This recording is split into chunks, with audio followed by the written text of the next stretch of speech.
Lee stars opposite Peter Cushing as Sir Henry Baskerville in the classic 1959 reimagining of Sherlock Holmes, which airs at 4:55 p.m. on Film 4.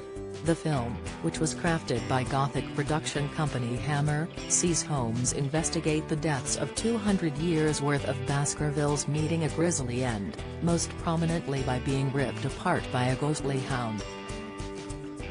Lee's character is the last line of Baskerville, and his friend Dr. Mortimer believes Holmes is the only man able to save him from an untimely death.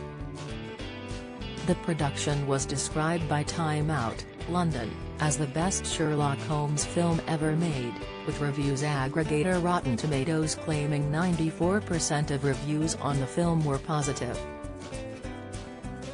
The London-born legend starred in a wealth of films throughout his career, taking on roles in major franchises such as Star Wars and Lord of the Rings, as well as playing Dracula a remarkable 9 times.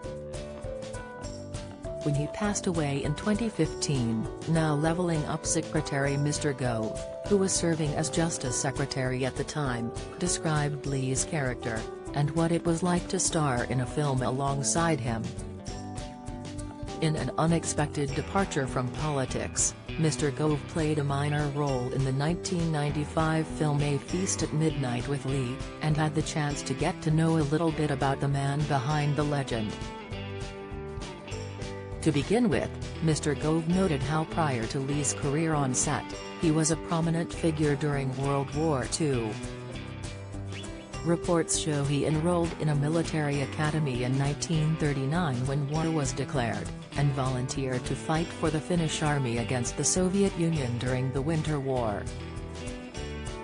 Mr. Gove wrote following Lee's death at 93 in the Daily Mail, "He was quiet and serious, formidably well-informed and intellectually curious. His world outlook had, of course, been framed by the war and his subsequent work hunting Nazi war criminals.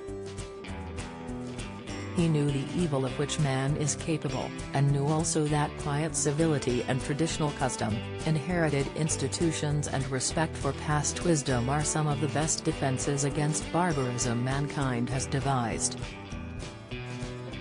He was, therefore, a traditional British conservative, but of an exceptionally gentle and thoughtful kind. Mr. Gove, who would go on to become a key figure in the fight for Brexit, also discussed Lee's Eurosceptic tendencies, as a result of his family's own upbringing.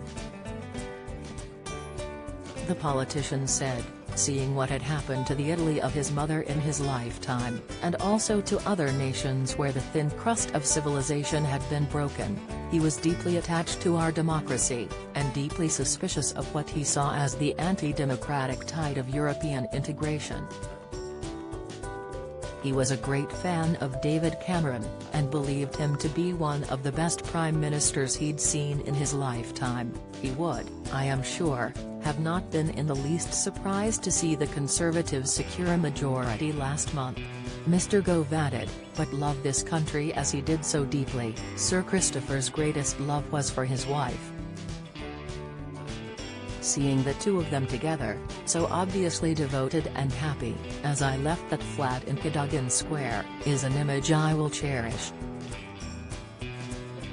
He was the best type of Englishman, from an age when our country led the world.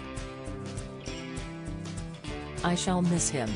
Lee was made a CBE in 2001 for his services to drama, and would become a Knight Bachelor in 2009. His work was also recognized by the French government, which gave him the honor of being a Commander of Ordre des Arts et des Lettres in 2011. He was knighted by Prince Charles, and reflected on the revival his career enjoyed in the noughties. According to the Sydney Morning Herald at the time, Lee said, "A whole new career opened up for me when I was in Lord of the Rings and Star Wars, Episode 2, Attack of the Clones. What's really important for me is, as an old man, am known by my own generation and the next generation know me too." Lee also discussed how he had originally been concerned that his roles would only ever be found in horror, something which changed in the late 50s with his role as Holmes. He added, "Since then I've never been typecast, although I've played a lot of bad guys. There's more scope than being the man in the white hat." The Hound of the Baskervilles airs today from 4:55 p.m. on Film 4.